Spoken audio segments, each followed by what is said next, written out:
तुम्ही तुमच्या मुलांना ही गोष्ट शिकवलात, तर जन्मभर तुमची मुलांचे पाय जमिनीवर राहतील आणि ही गोष्ट त्यांना कधीच स्वतःला इतरांशी कंपेअर करू देणारच नाही. ती गोष्ट म्हणजे तुमच्या मुलांना तुम्ही समजवा, की "बाळा, तू तुझ्या डोळ्यांनी बघू शकतोस." तुझ्या वयाची अशी कित्येक मुलं आहेत, ती जन्मतः आंधळी, ज्यांना बघताच येत नाही, अशी जन्माला येतात. तुझ्या शरीरातील प्रत्येक अवयव काम करतात. जसं तू कानाने ऐकू शकतो, तोंडाने बोलू शकतो. शिवाय तुला आई-बाबा आहे, फॅमिली आहे. कित्येक लहान मुलं अशी आहेत ज्यांना नसतात. आई-बाबांपैकी एक किंवा दोन्ही आई-बाबा ते लहानपणापासून रस्त्यावर काम करत असतात. शिवाय बाळा, तुला राहायला घर आहे, पण कित्येक मुलांकडे राहायला घर नाहीये. ती रस्त्यावर राहतात. बाळा, तू शाळेत शिकतोयस, कित्येक मुलं नाही शिकू शकतायत.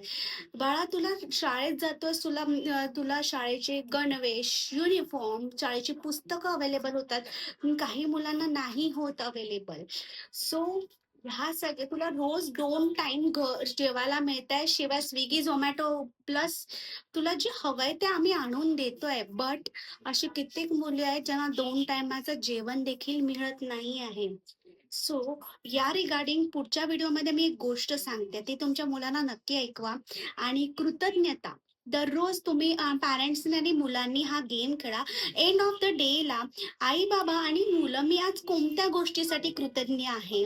जसं आई बाबा ऑफिसला जातात, तर त्यांना ट्रेन बाय कार ज्याने जातात त्याच्या ते माझ्याकडे आहे, त्यासाठी थँक्यू.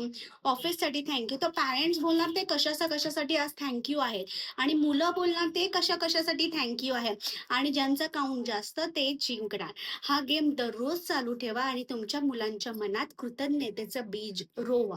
त्यामुळे ते त्याच्या आयुष्याच्या प्रत्येक क्षणी ही कृतज्ञता दर दिवशी फॉलो करतील, तर त्यांचं लक्ष त्यांच्याकडे असलेल्या गोष्टीसाठी ते मनापासून थँक्यू बोलतील. तर त्यांच्याकडे नसलेल्या गोष्टीसाठी ते रडत बसणार नाहीत, तर त्याच सकारात्मकतेने काम करायला लागतील. सो कृतज्ञता तुमच्या मुलांच्या मनामनात रोवा. थँक्यू.